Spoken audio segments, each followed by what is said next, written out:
इस कार्यक्रम के आयोजक आदरणीय विनोद कौल जी का भी मैं बहुत बहुत आभार व्यक्त करता हूं। साथ ही इस बैठक में उपस्थित हम सब युवाओं के मार्गदर्शक आदरणीय छोटू सर जी, साथ ही संघर्ष के साथी हमारे छोटे भाई लक्ष्मण रावत जी, जो कि पूर्व जयस संभागीय अध्यक्ष रीवा रह चुके हैं, साथ ही युवाओं में एक नई ऊर्जा और समाज के हर दुख तकलीफ में खड़े रहने वाले छोटे भाई रवि कुमार कौल जी, जयस जिलाध्यक्ष नैहर, साथ ही हमारे सरपंच साहब पहला कमलेश कौल जी, और साथ ही हमारे मीडिया से धीरू भैया, साथ ही रामदत्त भैया जी, और मैं सभी का नाम न लेते हुए सम्मानित मंच और यहाँ उपस्थित मातृ शक्ति, पिता शक्ति और साथ ही युवा साथियों को और बच्चों का मैं इस कार्यक्रम में हार्दिक स्वागत वंदन अभिनंदन करता हूँ।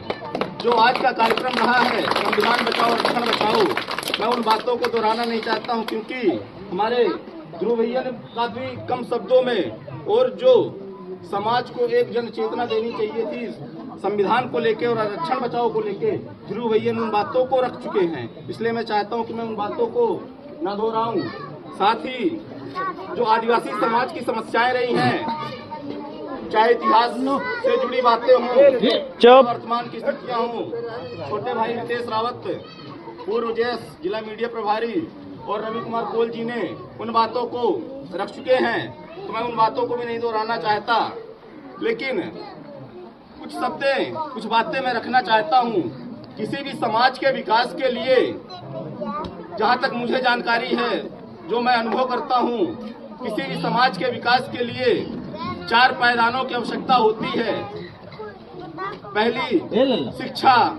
दूसरी आर्थिक, तीसरी सामाजिक और चौथी राजनीतिक होती है। यदि जो समाज इन चारों पायदानों को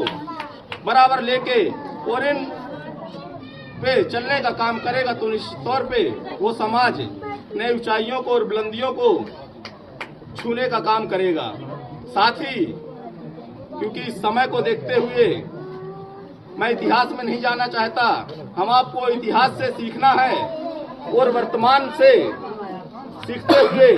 आगे वाली पीढ़ी के लिए हम आपको काम करने की आवश्यकता है। और बहुत बहुत धन्यवाद देना चाहता हूं आयोजक कमेटी को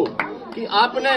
जो इस समाज की नींव होती है, जो इस समाज की रीढ़ होती है, आपने उन बच्चों को बैठाने का काम किया है, जो कि समाज की एक सबसे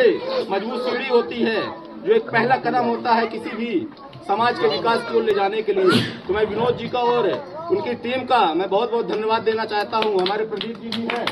क्योंकि मैं देखता रहता हूँ सोशल मीडिया के माध्यम से कि आप लोगों का जो भी कार्यक्रम होती हैं, बैठकें होती हैं,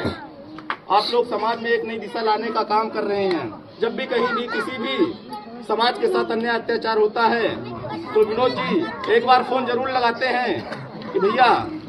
ऐसा ऐसा है, आपका चाहे नमस्ता फैक्ट्री जेल में जाना हो, चाहे आपके चौराहा भी 2 दिन पहले ही आपका फोन आया था कि ऐसा एक प्रकरण हो गया है, तो हमने कहा था कि हम अभी तो नहीं आ सकते, लेकिन आप आगे कार्यक्रम करिए, जो भी उसमें हमसे बन पड़ेगा तो हम आपके साथ में रहेंगे। तो ज्यादा बातों को न मैं बढ़ाते हुए इन्हीं बातों के साथ अपनी बातों को विराम देता हूँ। जय जोहार, जय भीम, जय श्री राम।